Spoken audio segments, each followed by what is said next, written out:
친정엄마의 85번째 생신을 맞아 석 달 만에 다시 친정엄마의 고향 땅을 찾았습니다.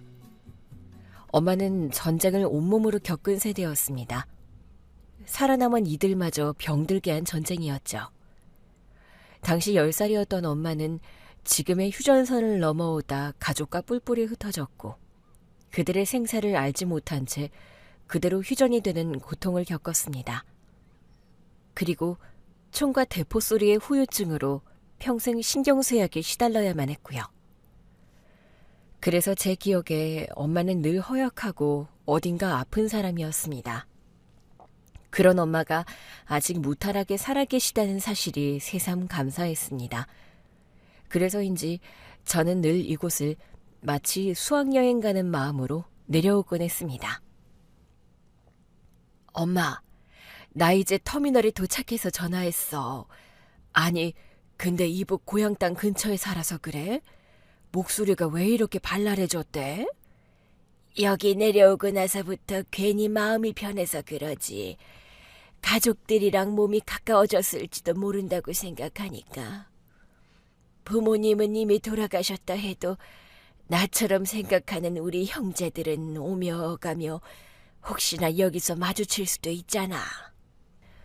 엄마의 고향은 사실 이곳이 아니었습니다. 친정집은 산골이 굽이져 있고 미세먼지라곤 찾아볼 수 없는 엄마가 임의로 정한 휴전선 인근의 마음의 고향이었습니다.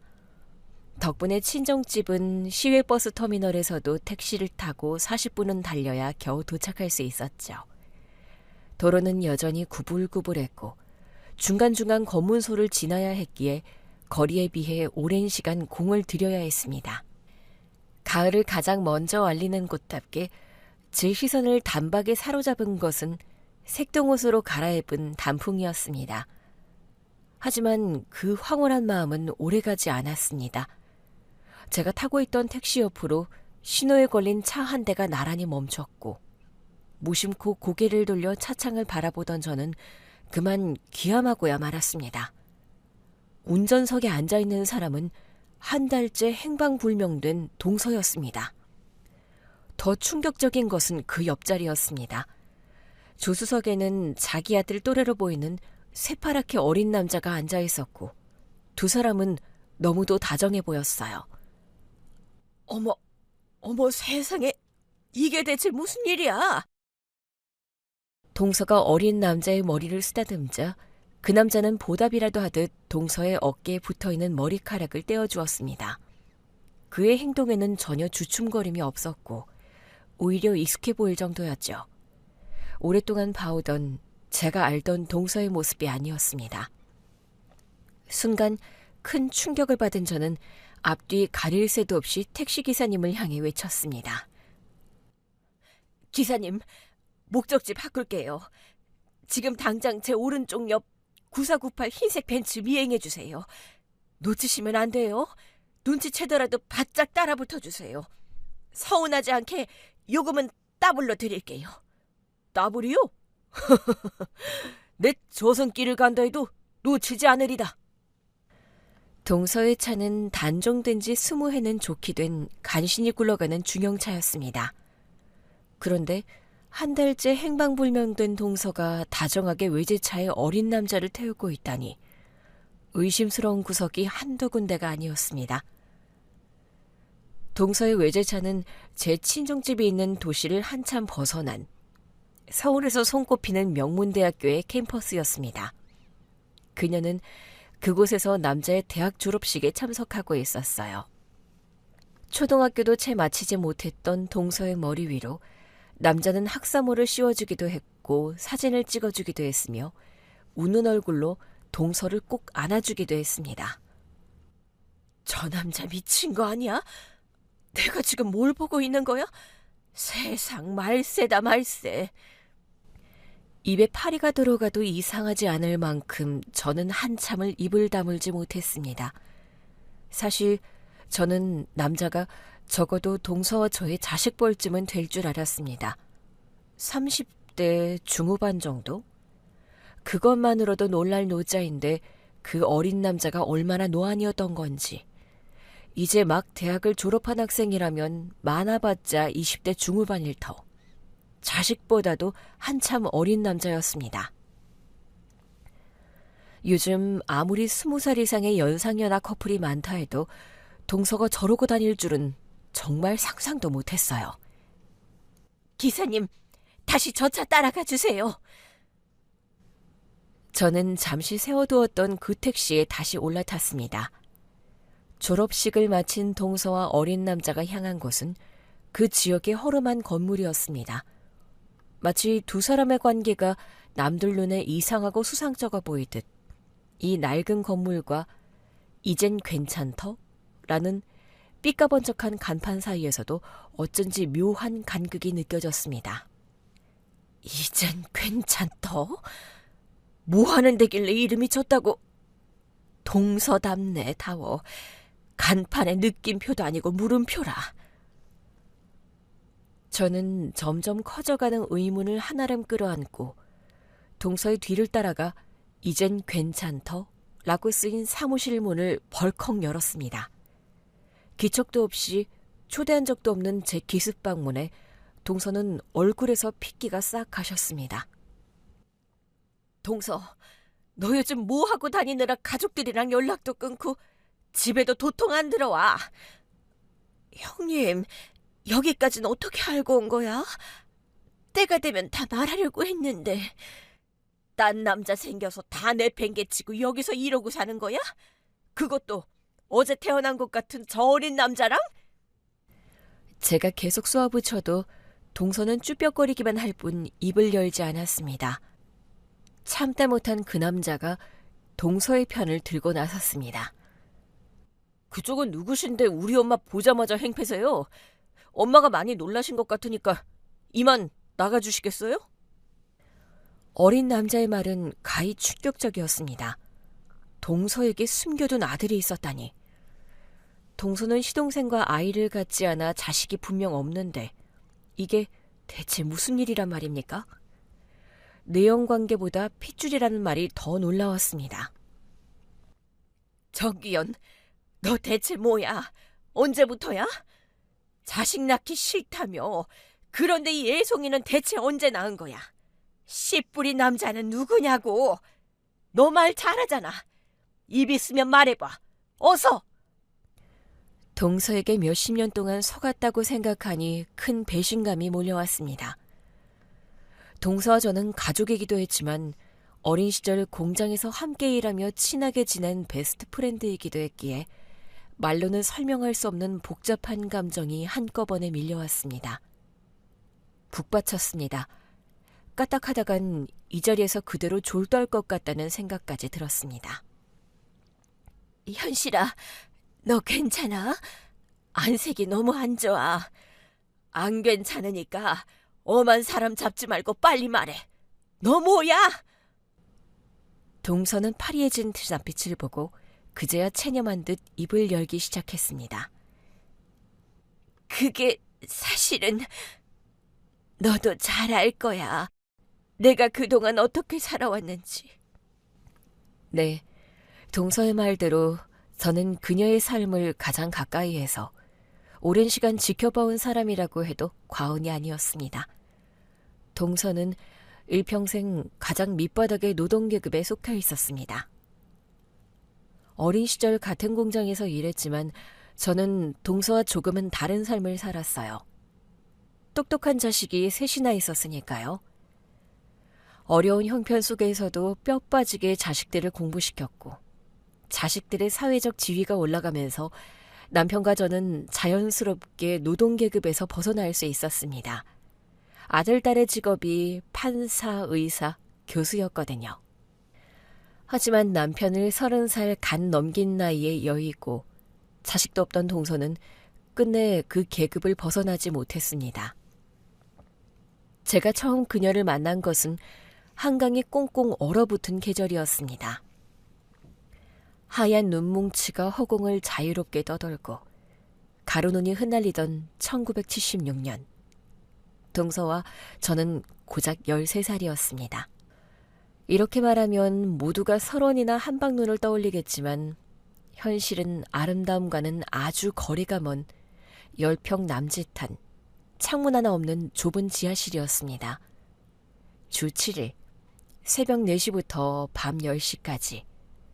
식사 시간을 제외하면 하루 16시간 동안 그곳에 갇혀 지냈습니다. 그곳에서 우리가 한 일은 기계 속에 작은 손을 집어넣어 끊어진 실을 손끝 감각만으로 다시 이어주는 일이었죠.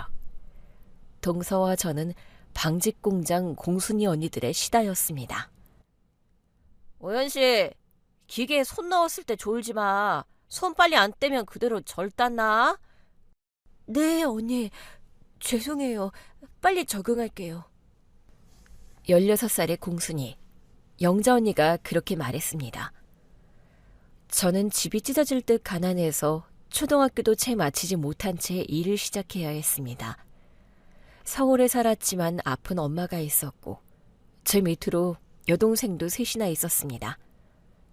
아빠가 심장마비로 갑자기 세상을 떠나면서 가세가 급격히 기울었고 저는 어쩔 수 없이 학교를 중퇴한 뒤 울면서 이곳 방직공장 공순이 언니들의 시다로 일을 시작했습니다. 그래도 현실이 오늘이 이틀째지? 너 재능 있어. 여기서 6달 일한 애들이랑 속도가 비슷하대도. 다행인지 불행인지 그 시절 공장에서는 어린애들이 손이 빠르다며 아이들의 노동을 높이 사던 시절이었죠. 물론 높이 샀다고 해서 돈을 많이 줬다는 뜻은 아니에요. 이른 새벽, 떠지지도 않는 눈을 억지로 비비며 출근하면 캄캄한 밤이 될 때까지 쉴 새 없이 몸을 움직여야 했습니다. 그렇게 한 달을 일해도 봉급은 고작 1,000원이었습니다. 그때를 떠올리면 늘 너무 졸렸고 고단했으며 내성적이었던 저는 낯선 환경에 적응하느라 하루 종일 긴장한 채 버텨야 했습니다. 언제 이런 지옥을 벗어날 수 있을지 감히 예상조차 하지 못한 채 혼자 끙끙 앓고 있었어요. 그러던 어느 날이었습니다. 내가 요 며칠 너를 지켜봤는데요. 무슨 우한 있어요? 왜 자꾸 얼굴이 어두워지지?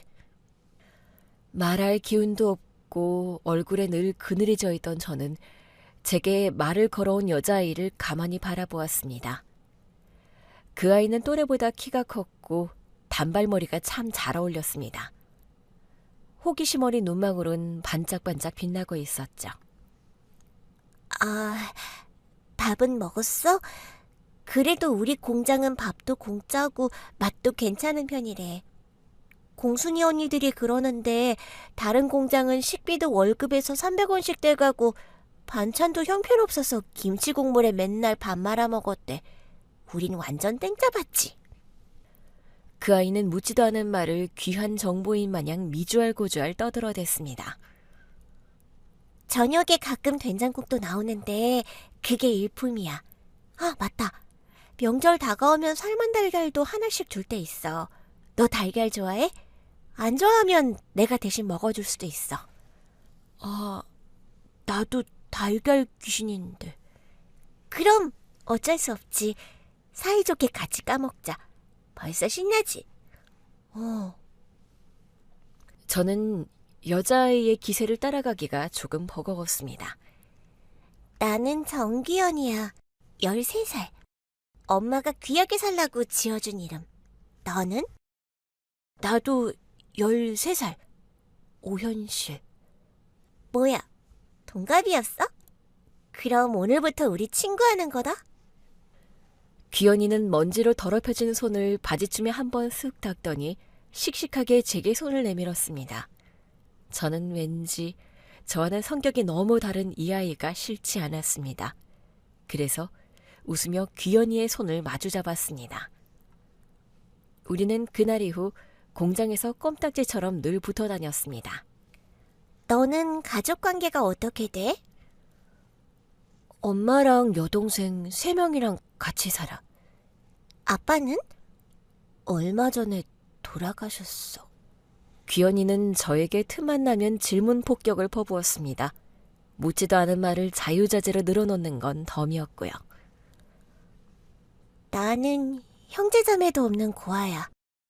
엄마는 하룻밤새 돌아가셨는데 이유는 몰라. 아빠는 태어나서 본 적도 없고. 그래서 고향 오라보니까 서울로 상경한다길래 냅다 쫓아왔어. 비밀인데 내가 그 오빠 좋아하거든? 찬이 오빠가 얼마나 잘생겼는지 넌 모르지. 오빠 보고 흑심 품으면 절교야? 내가 침 발라놨지롱. 찬이 오빠가 얼마나 잘생겼는지는 몰랐지만 귀연이의 마음은 금세 알아챘습니다. 투명한 그녀의 순수한 마음은 말과 표정에서 그대로 드러났거든요. 공장 사람들의 구박에도 마찬가지였습니다. 정귀연, 너는 왜 심부름만 갔다면 하뭉차사야? 허구한 날 동네 애들이랑 노가리 까다 오지? 일이 하기 싫은 거면 말해. 너 한 명 없어도 공장 들어올 애들 수두룩 빽빽해. 한 번만 더 딴짓하면 봉급도 반 깎고 잘리는 줄 알아. 알아들었어? 안 돼요. 제 봉급은 소중하니까요. 애들이랑 노가리 까다 온 게 아니에요. 제가 지나가기만 해도 애들이 자꾸 말을 걸어오는 통에 오는 길이 조금 지지된 것뿐이에요. 진짜예요. 제가 밥은 좀 많이 먹지만 일은 되게 열심히 하는 거 공장장님도 아시죠? 밥을 좀만 먹으라고 하시면 그렇게 할게요. 그러니까 제발 절 내쫓지 말아주세요. 여기서 나가면 당장 갈 곳도 잘 곳도 없단 말이에요. 아시면서. 귀연이의 솔직한 독백과 밥을 조금만 먹겠다는 엉뚱한 딜에 공장장도 결국 귀연이를 이기지 못하고 피식 웃었습니다. 그는 귀연이의 볼을 3개 꼬집으며 말했습니다. 에휴, 이번 한 번만 봐주는 줄 알아. 얼른 가서 일해. 아싸. 네. 전 여기가 너무 좋아요. 동서는 외동딸에다 천의 고아였지만 제 머리로는 도저히 이해할 수 없을 만큼 세상을 긍정적으로 바라보는 아이였습니다. 제가 먼저 귀연이에게 말을 걸었던 건 아마 그때가 처음이었을 거예요. 귀연아, 근데 너는 매사가 그렇게 즐겁니? 이런 상황이 힘들고 어떨 땐 원망스럽거나 하진 않아? 난 그래. 귀연이는 도대체 무슨 생각으로 저렇게 해맑은지 정말 궁금했거든요. 아니, 난 그렇게 생각 안 해. 나도 한때는 너무 서럽고 매일 불평하던 시절이 잠깐 있었어. 근데 그렇게 생각하기 시작하니까 끝이 없더라. 아침에 눈을 뜨는데 살고 싶은 마음이 하나도 안 생기는 거 있지? 그래서 속는 셈 치고 생각을 바꿔봤어. 생각 바꾸는 건 1초 만에 할 수 있고 돈도 안 들잖아. 이 상황도 100점짜리는 아니지만 그래도 대충 행복하다고 생각하니 진짜 세상이 그렇게 보이더라. 공장에서 돈을 벌 수 있다는 그 자체만으로도 행복해졌어. 밥도 공짜. 사람 마음이란 참 신기해. 그러니까 너도 생각을 조금만 느슨하게 해봐. 그때는 귀연이의 말을 잘 이해하지 못했습니다. 지금 돌이켜보면 그 어린 나이의 귀연이는 생각을 바꾸면 세상도 달라진다는 것과 일에서 번 돈이 세상에서 가장 확실한 위로라는 걸 이미 알고 있었던 것 같습니다. 그래서 내 손으로 번 돈의 성취감을 고작 13살의 나이에 이미 깨달았던 거죠. 그 작은 손에 쥐어진 1,000원은 너무 값지고 귀했습니다. 오늘 일하지 않으면 밥을 굶는다는 자각이 그 고사리 같은 손을 새벽 4시부터 움직이게 했던 거예요. 쉬는 날 없이 일주일 내내 시다로 일해도 공순이 언니들 봉급의 4분의 1 정도밖에 못 받는데도 4분의 1이나 받을 수 있다고 생각해봐. 얼마나 뿌듯해? 귀연이는 봉급날이면 잠잘 시간까지 쪼개 1시간 동안 1,000원짜리 지폐를 뚫어져라 쳐다보며 잠자리에 든다고 했습니다. 그날은 이른 아침부터 정전이었습니다. 그 시절엔 전력 공급이 워낙 불안정했고 날씨가 추워지기 시작하면 합선으로 공장이 멈추는 일도 흔했죠. 오늘은 대기하지 말고 전부 해산. 다들 내일 새벽 4시 전에 나와. 공장은 멈췄지만 귀연이와 저는 그제야 숨을 돌릴 수 있었습니다. 봉급은 좀 깎이겠지만 그래도 너무 신난다. 이게 얼마 만에 쉬는 거야? 현실아, 너 뭐 할 거야? 집에 바로 갈 거야? 너는? 어차피 나는 공장에서 지내잖아. 불 안 들어오면 할 것도 없어. 그래서 친구들 만나러 갈까 하는데 너도 같이 가자. 내가 소개해 줄게.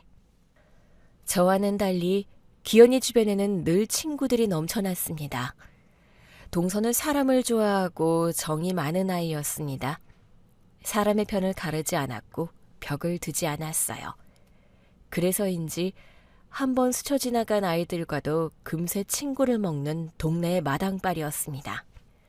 귀연이는 옆에 있던 순실이에게도 말을 붙였습니다. 순실아, 너도 갈래? 순실이도 우리와 같은 공장에서 일하던 동갑내기 시다였습니다. 미안. 내가 기침이 심해서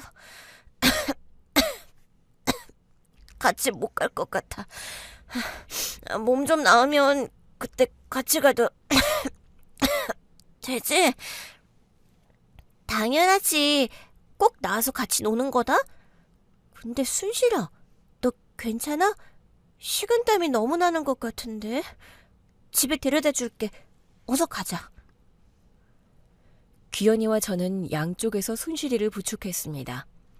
순실이는 이동하는 내내 3초에 4-5번이 넘는 깊은 기침을 내뱉었습니다. 순실아, 너 어디가 아픈 거야? 시간도 없고 돈도 없어서 병원에 못 가봐서 왜 그런지는 나도 잘 몰라. 계속 기침이 나서 갈비뼈가 너무 아픈데 기침을 안 하면 가슴이 너무 쑤시고 타돌아가는 느낌이 들어. 우리 아버지 말로는 폐병 같대. 순실이는 귀연이와 저보다 더 베테랑이었습니다. 그 말은 이곳 방직 공장에서 더 오래 일했다는 뜻이기도 했죠. 순실이는 12살 봄에 이곳에 들어와 일하게 된 지도 이제 거의 1년이 다 되어 간다고 했습니다. 그 말을 하는 순실이의 손가락 마디에는 실이 파고든 실밥 자국이 선명하게 남아 있었습니다. 손톱 밑에는 기름때가 늘 끼어 있었죠. 그것은 귀연이와 저도 마찬가지였습니다. 기계는 너무 빠르고 실은 너무 가늘었습니다. 그래서 기계에 손을 집어넣어 끊어진 실을 재빨리 잇다 보면 손가락에 자국이 생기고 손톱 밑에는 때가 낄 수밖에 없었습니다. 하지만 더 큰 문제는 환기되지 않은 공간에서 기계와 실이 뿜어내는 먼지였어요. 너희는 건강하지? 아무리 건강해도 여기서 너무 오래 일하진 마. 니들도 어쩔 수 없는 거겠지만 여기서 오래 일한 공순이 언니들 다 나처럼 기침하다 죽었어. 순실아, 너는 기침을 토하면서 네 몸에 있는 나쁜 기운도 다 토해낸 거야. 그러니까 전혀 불안해할 필요가 없어 보여. 내 말 뭔지 알지? 그 말을 끝으로 귀연이와 저는 순실이를 축축한 지하 단칸방에 천천히 눕히고 나왔습니다. 한동안 말이 없던 저희 두 사람은 귀연이의 장난 섞인 목소리에 단숨에 정막이 깨졌습니다. 자, 다음 행선지는요. 배덕구라는 남동생 같은 귀여운 애가 있는데 그 애를 만나러 가보겠습니다. 오라이! 덕구라는 아이는 너랑 많이 친해? 어? 당연하지. 덕구는 우리보다 1살 어려. 12살. 언제였더라? 시장 앞을 풀빵 사러 지나가다가 덕구가 껌 팔고 있는 걸 보고 내가 먼저 말 걸었어. 그래서 친해졌지. 그날 풀빵 대신 껌 한 통을 사서 왕창 씹었거든. 저희는 덕구가 있는 시장 근처로 향했습니다. 덕구! 동서는 덕구를 향해 손을 들어 흔들다 말고 이내 손을 내렸습니다. 귀연이의 말에 따라 귀엽고 착할 줄 알았던 덕구의 모습은 상상과는 전혀 달랐습니다. 시야에 들어온 덕구는 골목 귀퉁이에서 누군가를 몰아세우며 으름장을 놓고 있었습니다. 야, 니들 똑바로 안 해? 왜 자꾸 돈이 비어? 이러면 내가 오해한테 이럴 수밖에 없어. 지금까지 얼마 팔았냐? 150원 팔았어. 뭐? 고작 150원? 분발하자, 어? 일단 그거라도 줘봐. 내가 지금 너 때문에 잡아먹은 시간이 얼만데. 이 시간이면 껌 5통은 팔 수 있었다고. 그니까 갖고 있는 돈 다 내놔. 얼른! 덕구라는 아이는 자신보다 더 작고 왜소한 아이를 험상궂은 얼굴로 착취하고 있었습니다. 그러다 귀연이를 발견하자 밝은 얼굴로 갈아 끼우더니 해맑게 웃었습니다. 귀연이 누나!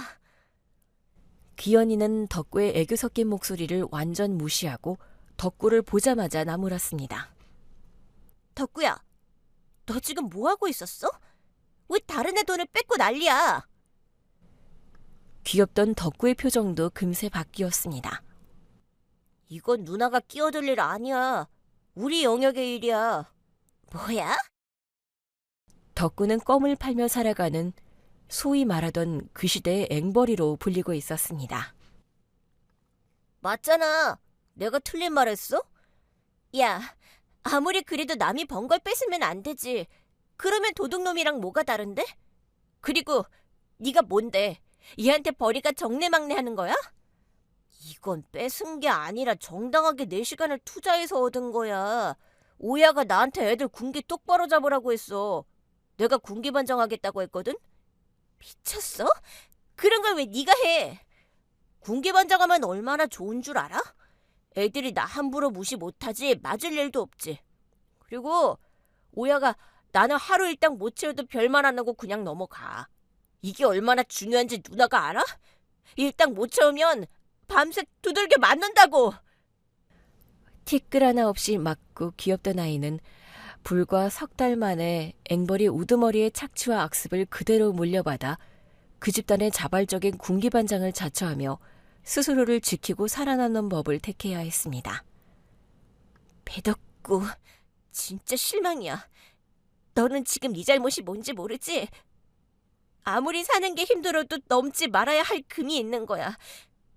그걸 깨닫게 되면 우리는 그때 다시 보자. 갈게. 저는 속상해하는 귀연이에게 아무 말도 건네지 못했습니다. 그녀의 눈에는 이미 눈물이 한 움큼 차올라 있었거든요. 똥 밟았네. 오늘 운수 좋은 날이야. 자꾸 재수없는 일이 일어나는 것 같네. 동서는 억지로 목소리를 끌어올리며 밝은 소리를 냈습니다. 근데 이번에 만나는 사람은 진짜야. 내가 좋아한다던 찬이 오빠 기억나지? 그 오빠 보러 가자. 우리는 찬이 오빠가 자주 출몰한다던 역 앞 골목으로 먼저 가보았습니다. 하지만 찬이 오빠는 그곳에 없었습니다. 이상하다. 원래 이 시간엔 여기서 구두 닦고 있어야 정상인데. 귀연이와 저는 그 주변을 배회하며 찬이 오빠를 찾아 나섰습니다. 동네를 서너 바퀴나 뺑뺑 돌았지만 오빠의 뒷공무니조차 보이지 않았습니다. 그때였습니다. 동네를 가로지르는 큰 하천의 제방 밑에 성인 남자 여럿이 서 있는 게 눈에 들어왔습니다. 마치 한 사람을 에워싸고 있는 듯한 모양새였어요. 그 한가운데 둘러싸인 남자는 키가 작은 건지 덩치가 작은 건지 하천 위에서는 보이지 않았습니다. 저 아저씨들은 저기서 뭐 하는 걸까? 나쁜 짓 하는 것 같지? 글쎄, 저기 저 남자가 우리 쳐다본다. 아저씨 인상이 장난이 아니야. 신경 쓰고 우리 갈 길 가자. 찬이 오빠 찾아야지. 잠시만, 나 저기 잠시 내려가 봐야겠어. 귀연아, 나 무서워. 그냥 상관 말고 얼른 가자. 이제 저 남자들이 전부 우리를 쳐다보고 있어. 저는 벌벌 떨리는 손으로 귀연이의 옷깃을 붙잡고 흔들었습니다. 하지만 귀연이는 제 간절한 손짓에도 까딱하지 않았습니다. 성큼성큼 하천 밑으로 내려갈 뿐이었죠. 아저씨들, 지금 거기서 뭐 하세요? 뭐야, 이 겁대가리 없는 년은? 우리가 뭘 하든 상관하지 말고 썩 꺼져, 아가야. 그럴 수는 없죠. 수상해 보이는 아저씨 여러 명이 이 대낮에 뭔가 작당하고 있는 것 같은데 나쁜 짓 하고 있는 거면 지금 바로 신고할 거거든요. 머리에 피도 안 마른 년이. 너도 매운맛 좀 볼래? 그래야 우리 무서운 줄 알고 안 까불지. 아, 근데 이 동네 애들은 어른 무서운 줄 모르나? 그게 특징인가? 하나도 아니고 둘씩이나 사람 뚜껑 열리게 하네 오늘. 험상궂은 아저씨들은 그 말을 내뱉자마자 귀연이와 귀연이 뒤에 있던 제 쪽으로 천천히 발걸음을 옮겨왔습니다. 저는 너무 무서워 귀연이에게 딱 붙은 채 땅만 내려다볼 수밖에 없었습니다. 오늘이 제 제삿날이 되지 않기를 그 짧은 순간에도 몇 번이고 빌었어요. 그 순간 귀연이가 외쳤습니다. 오빠! 찬이 오빠! 아저씨들의 발걸음이 옮겨지자 둘러싸여 있던 사람의 정체가 서서히 드러났습니다. 찬이 오빠라고 했습니다. 그는 바닥에 누워 배를 움켜쥐고 있었고 코와 입 주변은 피가 터져 엉망이 되어 있었습니다. 귀연이는 아저씨들을 밀치고 재빨리 찬이 오빠에게 달려가려 했지만 이내 길이 막혔습니다. 거대한 장벽 같은 그들의 몸은 꿈쩍도 하지 않았고 우리를 점점 더 구석으로 몰아붙이며 뒷걸음치게 만들었죠. 계속 이러시면 소리 지를 거예요? 비켜주세요. 저 찬이 오빠한테 가봐야 해요. 어디 한번 소리 질러봐. 지나가는 사람도 없는데. 찬이 오빠는 대체 왜 저 지경인 거예요? 아저씨들이 때렸죠. 다 큰 어른들이 15살짜리를 때리는 게 정상이에요? 아저씨들, 맨날 찬이 오빠가 구두 닦아서 번 돈 뺏어간다던 그 행상 두목들 맞죠? 우리가 그 행상 두목들이시다. 우리 구역에서 장사를 하려면 응당 자릿세를 내야지. 어린 놈의 새끼가 어디 감히 날로 먹고 토끼려 들어? 원래 뭔가를 얻으려면 잃는 것도 있는 법이야. 우리는 그 이치를 알려준 것뿐이고. 동서는 무섭지도 않은지 한마디도 지지 않고 계속 대꾸했습니다. 너무 비겁해요. 어린 셋이 어린 남자 애 하나를 저렇게 쓰러지게 뺐다는 게 우습고 유치해요. 나이는 어디로 잡수셨어요? 2년이 입만 살아가지고. 오늘 이 행상두목들이 얼마나 무서운지 본때를 제대로 보여줄게. 다신 그 입 못 나불거리도록. 아저씨 2명이 귀연이와 저에게 거침없이 다가와 몸을 해치려는 찰나 쓰러져 있던 찬이 오빠가 뒤로 빠져있던 아저씨 1명의 어깨를 돌로 내리쳤습니다. 아! 이 새끼, 너를 진짜 죽고 싶어? 그의 성질난 목소리에 저희 쪽으로 오던 아저씨들도 다시 찬이 오빠에게 달려들었습니다. 그들은 멈추지 않고 구둣발로 오빠의 몸을 마구 짓밟았습니다. 제발 하지 마세요. 안 돼. 아저씨들 진짜 미쳤어요. 귀연이는 악을 쓰며 아저씨들에게 달려들었습니다. 하지만 행상 두목들의 손짓이 그녀를 가로막았고 귀연이는 끝내 찬이 오빠에게 닿을 수 없었습니다. 그 모습을 보고 있자니 저도 더는 참을 수 없는 울분이 치밀어 올랐습니다. 아저씨들이 한눈을 판 사이 저는 하천 위로 달려가 지나가던 젊은 남자 무리에게 울먹이며 사정했습니다. 도와주세요. 제발요. 제 친구들 좀 도와주세요. 저기서 아저씨들에게 두들겨 맞고 있어요. 그 젊은 남자 무리의 등 뒤에는 구원대학교 씨름부라고 적혀 있었습니다. 애를 팬다고? 얼른 앞장서세요. 씨름부 청년들은 서로 눈빛을 주고받더니 망설임도 없이 줄지어 제 방 아래로 뛰어내렸습니다. 행상 두목의 눈앞에 도착한 씨름부 청년들 중 가장 체구가 큰 한 남자가 아저씨 2명을 동시에 어깨에 짊어졌습니다. 그는 몇 발짝 앞으로 걸어나가 들배지기 기술로 2사람을 하천으로 휙 던졌습니다. 하천으로 날아가며 첫 번째 행상 두목이 외마디 비명을 질렀습니다. 사람! 곧이어 2번째 행상 두목도 뒤따라 외쳤습니다. 살려! 연거푸 풍덩거리는 소리가 이어지는 가운데 이 광경을 코앞에서 지켜본 마지막 행상 두목은 겁에 질려 바지에 오줌을 지리고 있었습니다. 아저씨, 가지가지 하시네요. 참 더러워서. 얼른 따라 들어가서 씻고 나오세요. 호동아, 이 아저씨 물에 들어가서 씻고 싶으시단다. 네, 선배님. 얼른 담그겠습니다. 가장 체구가 큰 씨름부 청년은 마지막 행상 두목의 허리춤을 양손으로 움켜쥐고 그대로 하천손으로 휙 담가버렸습니다. 여기서 5은 저 두목들 감시하고 있고 한 명은 경찰 불러와. 그리고 나머지 한 명은 남자애 들쳐매. 나랑 같이 병원 간다. 가장 선배로 보이는 남자의 말에 씨름부 청년들은 일사불란하게 움직였습니다. 저희는 찬이 오빠를 안고 달리는 씨름부 청년의 빠른 뜀박질에는 뒤처졌지만 심장이 입 밖으로 튀어나올 만큼 짧은 다리로 열심히 쫓았습니다. 하지만 저희의 노력은 공수표로 돌아가고야 말았습니다. 병원에 도착한 귀연이와 제 눈에는 찬이 오빠의 얼굴 위로 흰 천이 덮이고 있는 모습이 들어왔습니다. 오빠, 안 돼. 이렇게 그냥 가버리는 게 어딨어. 억울하지도 않아. 빨리 일어나. 그러나 15 찬이 오빠는 귀연이의 애타는 부름에도 다시는 일어나지 못했습니다. 귀연이는 눈물 한 방울도 흘리지 않으며 바닥에 한참을 주저앉아 애꿎은 자기 가슴만 주먹으로 퍽퍽 내리쳤습니다. 귀연이는 시간 가는 줄도 모른 채 주저앉아 가슴만 연신 두드렸습니다.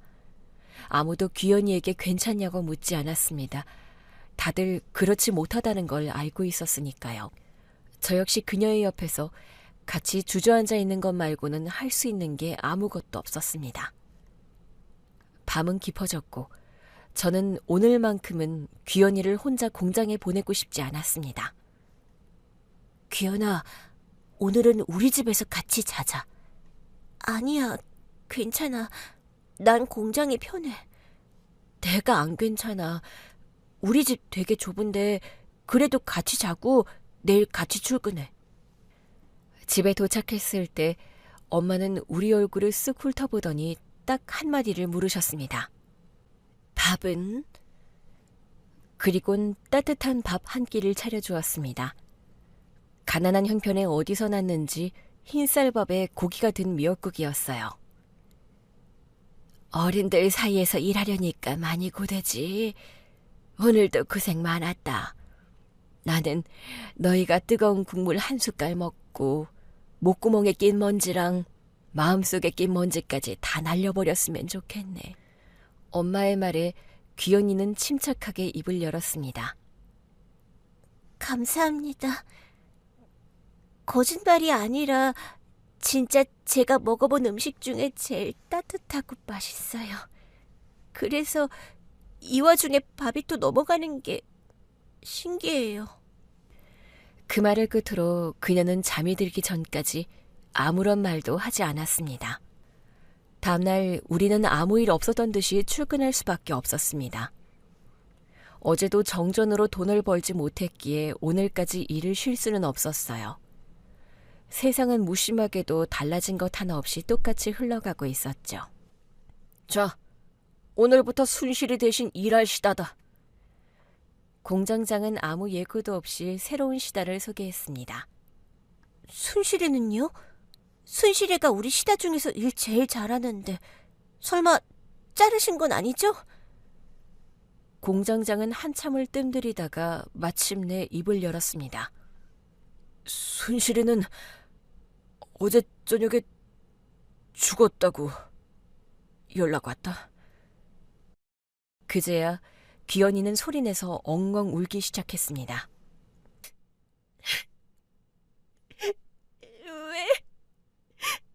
왜 다 착한 애들만 데려가? 세상이 너무 미워요. 우리가 뭘 그렇게 잘못했다고 이렇게 고약하게 굴어요. 우린 그냥 배가 고팠을 뿐이고 그냥 잘 살고 싶었단 말이에요. 하늘은 무심하게도 무너지지 않던 아이에게 커다란 시련을 3번이나 주었습니다. 그날 처음으로 귀연이는 13살 어린아이가 혼자 감당하기엔 너무나도 버거운 절망의 눈물을 보이며 그렇게 무너져 내렸습니다. 그날 딱 한 번 눈물을 보인 동서는 그 이후에는 변함없이 자신의 할 일을 묵묵히 해냈습니다. 더 이상 눈물을 보이지도 않았습니다. 변한 게 있다면 총명하고 밝던 그녀가 점점 말수를 잃어갔다는 것. 한때는 맑고 투명하던 기현이의 마음이 어느 순간부턴가 한참을 들여다보아도 아무것도 비치지 않는 뿌연 숭늉 같아졌다는 것이었습니다. 기현이의 이런 변화는 7년이 지나 성인이 되어서도 돌아오지 않았습니다. 티끌에 먼지 하나 없이 맑던 동서의 모습은 오직 13살 시절에만 머물러 있었습니다. 인사해. 여기는 내 친구 기현이. 기현아, 너도 기억하지? 7년 전에 우리 도와주셨던 씨름부 오빠들. 아, 어, 우리 남편이 그때 그 씨름부 오빠잖아. 도련님도 그때 있었던 멤버 중에 한 명이고 너랑 잘 어울릴 것 같아서 소개해주려고. 안녕하세요, 기현씨. 남포동입니다. 저는 기현이가 뭐라도 예전처럼 활기를 되찾길 바라는 마음으로 제 도련님을 무작정 끌고 나와 동서에게 소개했습니다. 숙녀로 성장한 기현이에게 반한 도련님은 그녀에게 온갖 애정 공세를 퍼부었고 결국 두 사람의 결혼은 일사천리로 진행되었습니다. 두 사람은 동네의 인꼬 부부라고 불릴 만큼 사이가 좋았습니다. 하지만 결혼한 지 2년이 지나도 아이는 들어서지 않았습니다. 두 사람 사이가 너무 좋으니까 삼신할매가 질투를 하나? 왜 애가 안 생길까? 나는 귀연이 닮은 딸 너무 궁금한데. 형님, 포동 씨랑 나 아이 안 갖기로 합의했어. 그게 무슨 소리야? 왜? 낳는다고 다 어른이고 부모인가?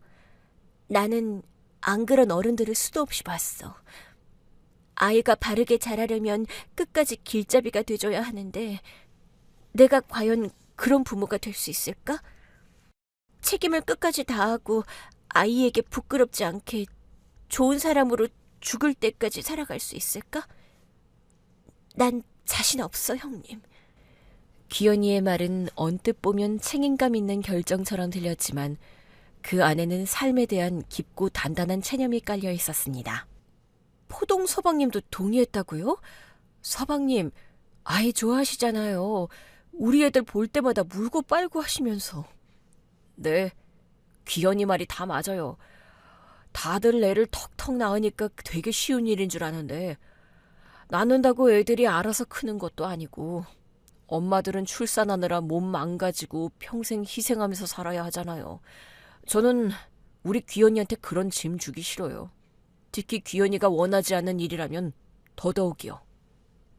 아, 참. 선택은 존중해. 그래도 혹시 애 낳고 싶거든 말만 해. 내가 다 키워줄게. 저는 티는 내지 않았지만 그래도 조카 소식을 내심 기대했습니다.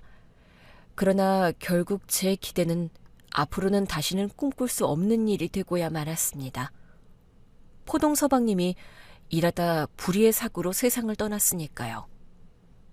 그렇게 귀현이를 지켜주던 한 사람이 더 그녀 곁을 떠나버렸습니다. 시간은 그렇게 흘렀습니다.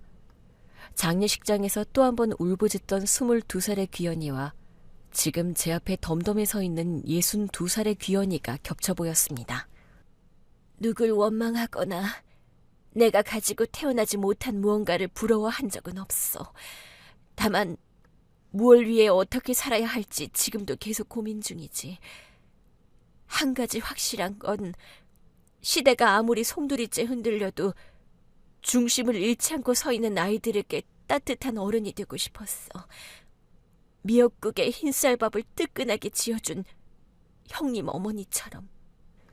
생각지도 못한 동서의 말에 제 눈앞에 세월을 고스란히 간직한 그녀를 멍하니 바라보았습니다. 삶에 치여 그때의 기억은 저편에 묻고 현재에 충실하기만 하면 되는 줄 알았습니다. 하지만 동서 귀현이는 달랐습니다.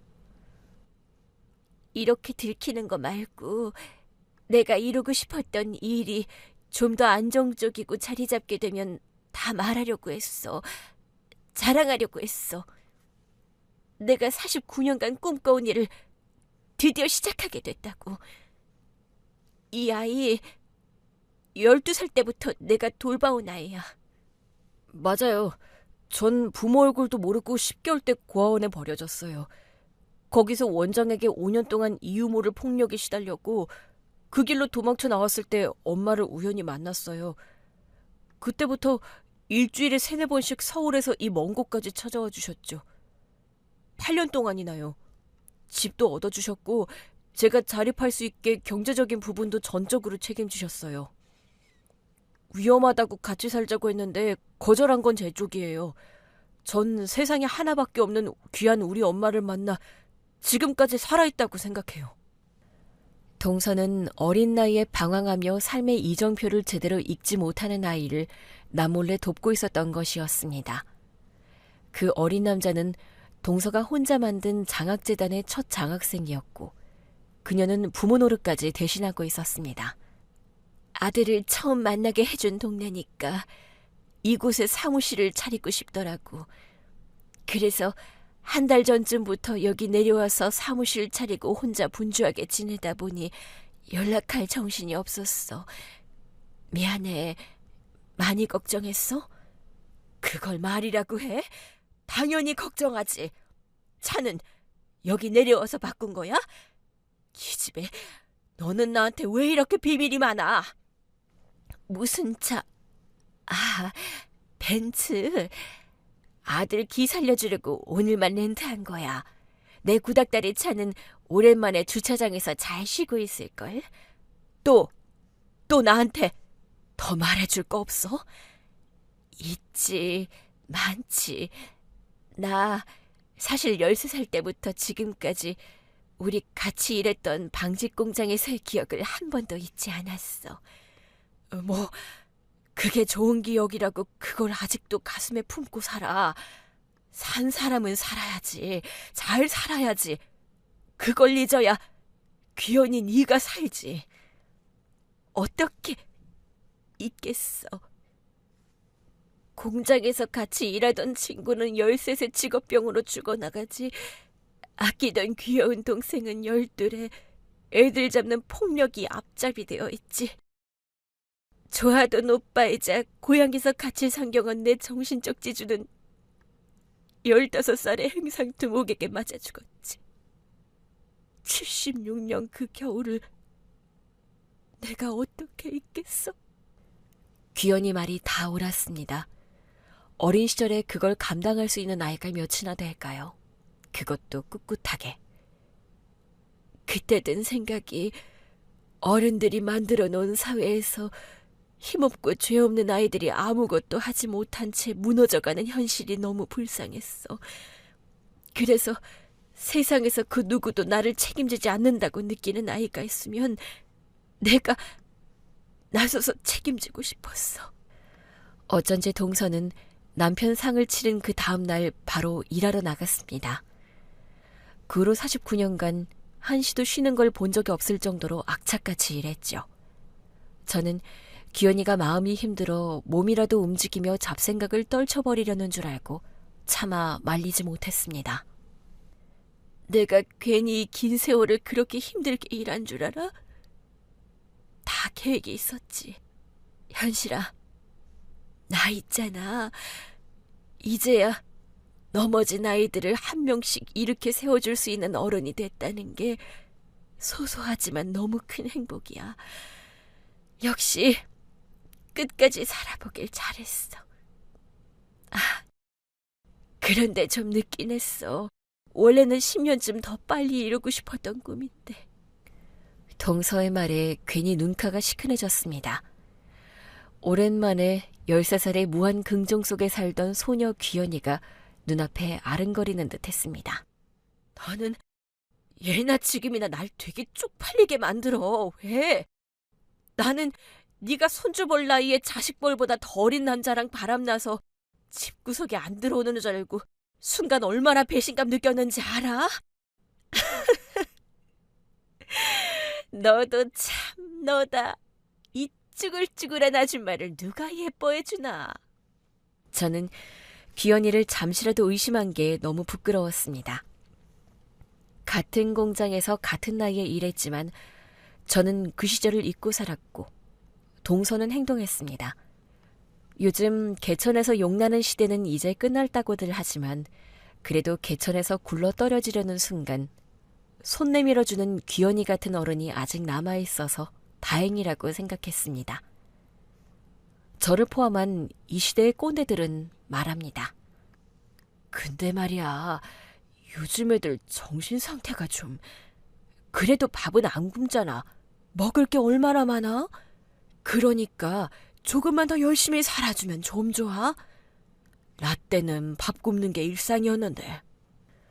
동서는 고개를 절레절레 저으며 말했습니다.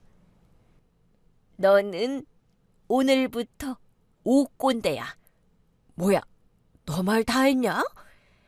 그래도 우리는 찢어지게 가난했지만 돈 모아서 살림을 조금씩 늘려가는 재미라도 있었지. 네가 말한 요즘 애들은 돈 때문에 인생에서 제일 값진 연애, 결혼, 출산 다 포기하고 스스로를 고립시키며 살아간다는 거 알고는 계시는지. 너는 네 자식들이 돈 많아서 모르지? 손자들도 조기 교육에 영어 유치원 다 다니고. 그런가? 그렇네. 요즘 애들 정신상태 어쩌고 저쩌고 한 거 취소. 나는 죽을 때까지 정귀연 너 못 이겨. 대단해. 말은 이렇게 했지만 저는 귀연이를 통해 배우는 세상이 참 좋았습니다. 13이던 그 겨울에나 62을 먹은 지금이나요. 그래서 말인데 너 돈 많잖아. 우리 장학재단에 이사님 시켜줄게. 대신 매달 기부 좀 해라. 괜찮은 제안이지? 귀연이는 저를 처음 공장에서 본 날 배시시 웃어 보였던 그 미소를 49년 만에 다시 보여주었습니다. 그 익살스러운 미소가 저를 무장해제시키고야 말았습니다. 너무 반가웠어요. 친구가 좋은 일 한다는데 의리 있는 나 같은 친구가 또 도와줘야지. 안 그래? 아, 그러면 하나만 더 부탁하자. 너 네 어머니 닮아서 요리 솜씨 좋잖아. 김장 좀 해. 나 김장 못해. 허리 아파. 김치 사다 먹은 지가 15년도 더 됐어. 파는 건 그 집밥 맛이 안 난단 말이야. 옆에서 내가 열심히 보조할게. 김장에서 장학재단 애들 좀 나눠 먹이자. 응? 네 아들 말고 장학재단 애가 더 있어? 이 지역에서 3명 정도 더 돌보고 있어. 너 때문에 내가 미친다. 그래서 구멍난 양말로 기어 신고 다녔냐? 그게 뭐 별거라고. 신발 벗는 데만 안 가면 부끄러울 일 없고 오히려 좋아. 통풍도 잘 되고. 귀연이는 제가 도저히 말릴 수 있는 유형의 사람이 아니었습니다. 무턱대고 정의감 넘치고 때로는 이렇게까지 해야 되나 싶은 생각이 들 때도 있었지만 곰곰이 생각해보니 저는 귀연이를 동경했던 것 같습니다.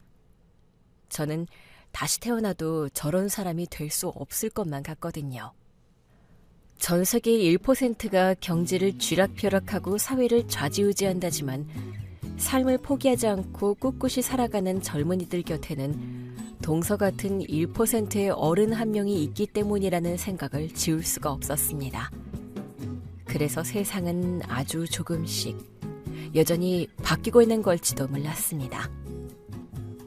1%가 2%가 될 때까지 저도 귀연이 옆에서 열심히 아이들을 위해 배추를 소금에 절이고 기꺼이 기부를 하며 그녀와 나란히 따뜻한 어른으로 남길 오늘도 바라봅니다.